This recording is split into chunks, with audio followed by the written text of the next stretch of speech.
नमस्ते सर। नमस्ते कुंदन जी।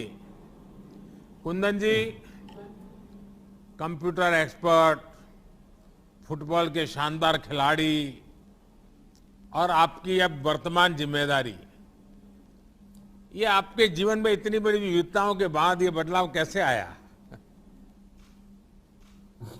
सर सबसे पहले मैं बिचौली म्यूनिसिपल काउंसिल और गोवा की तरफ से आपको तहे दिल से शुक्रिया अदा करना चाहता हूं सर, कि आपने ये स्कीम, पीएम स्वनिधि स्कीम सही समय पे, जबकि कोरोना काल में हमारे जो छोटे भाई बहन वेंडर्स बहुत ही त्रस्त थे, वो बहुत ही दुखी थे।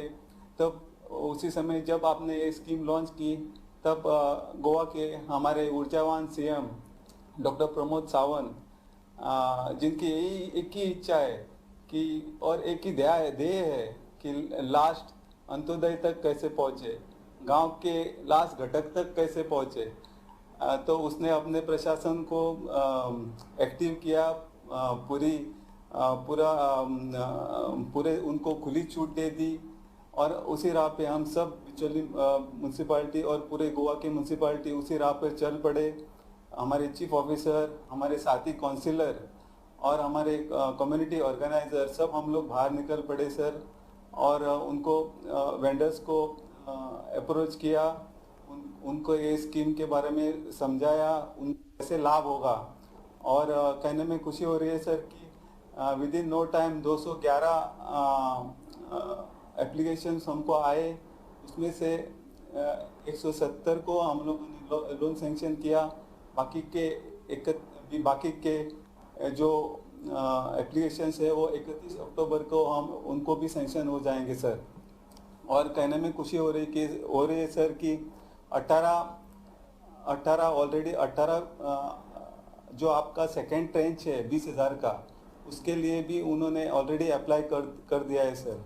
और हमारा उनके रिकवरी पे भी ध्यान है सर। अच्छा कुंदन जी, ये लोग जो रेडी पटरी वाले हैं, ये डिजिटल ट्रांजैक्शन करते हैं? थोक व्यापार लेते हैं तो भी डिजिटल पेमेंट करते हैं, और जो सामान्य परिवार में जब माल बेचते हैं तो वहाँ से भी डिजिटल पेमेंट लेते हैं, ऐसा करते हैं क्या? करते हैं सर। हमारी कम्युनिटी ऑर्गेनाइजर है, वो उनको सब सिखा रही है सर कि कैसे डिजिटली उनको इस सब ट्रांजैक्शन कर सके। क्योंकि देखिए, इस स्कीम की ब्यूटी ये है कि अगर हमारे रेहड़ी पटरी वाले भाई बहन सारा कारोबार अगर डिजिटल करते हैं तो उनकी फाइनेंशियल पूरा हिस्ट्री रेडी हो जाती है, लेन देन की हिस्ट्री तैयार हो जाती है। उसके कारण बैंक अपने आप निर्णय कर सकती है कि भाई इनका ऐसा व्यापार चल रहा है, तो फिर बैंक 10,000, 10,000 से 15,000, 15,000 से 20,000, 20 से 25,000, 50,000 तक उनको देने के लिए, और वो उनके लिए बहुत फायदा करेगा। जितना ज़्यादा उनको लेना भी डिजिटल से, देना भी डिजिटल से, ये आदत डालेंगे तो उनके जीवन में बहुत बड़ा बदलाव आएगा, और मैं समझता हूँ कि इस पर बल देना चाहिए। अच्छा, गोवा मुक्ति के 60 साल होने पर केंद्र सरकार स्पेशल ग्रांट के तौर पर गोवा को आर्थिक मदद दे रही है। इसमें हर पंचायत को 50 लाख और हर म्युनिसिपैलिटी को 1 करोड़ रुपए मिलेंगे। इस पैसे को क्षेत्र में कैसे खर्च करना है, इस पर आपने कोई योजना बनाई है? हाँ सर, हम लोगों ने सब साथी काउंसिलर और चीफ ऑफिसर्स हम लोग बैठे और बहुत विचार किया कि ये पैसे का हम लोग कैसा इस्तेमाल करें।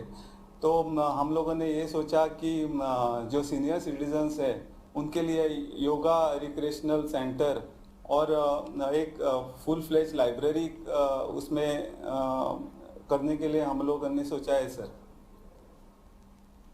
अच्छा कुंदन जी, ये बताइए कि आप तो स्वयं फुटबॉल के स्टार रहे हैं, क्या बेटी को फुटबॉल या कोई स्पोर्ट्स सिखा रहे हो कि नहीं सिखा रहे हो? नहीं सर, वो उसको इंटरेस्ट नहीं है सर। ऐसा चलता है क्या कुंदन? नहीं, मैंने सोचा था कि वो उसको इंटरेस्ट होगा, लेकिन कुछ भी इंटरेस्ट नहीं है, सिर्फ खाने में इंटरेस्ट है सर। अच्छा। अच्छा कुंदन जी, जब पढ़े लिखे युवा और ऊर्जावान राजनीति में आते हैं तो क्या बदलाव होता है, इसका आप स्वयं एक बहुत बड़ा उदाहरण है। आपने स्वनिधि योजना का लाभ रेहड़ी पटरी वालों तक पहुंचाया है। इनके जीवन में इसके जरिए आप बदलाव भी आप देख रहे हैं। पीएम स्वनिधि योजना हो या फिर आजीविका मिशन, हमारी सरकार की यही कोशिश है कि देश के गरीब से गरीब व्यक्ति को भी किसी तीसरे से ज्यादा ब्याज पर कर्ज ना उठाना पड़े। हम बैंकों के दरवाजे उनके लिए खोल रहे हैं। आपने जो नेक काम किया है, इसके लिए आपको और जिन्हें इस योजना का लाभ मिला है, ऐसे सभी भाई बहनों को बहुत बहुत बधाई। Thank you. धन्यवाद सर, धन्यवाद।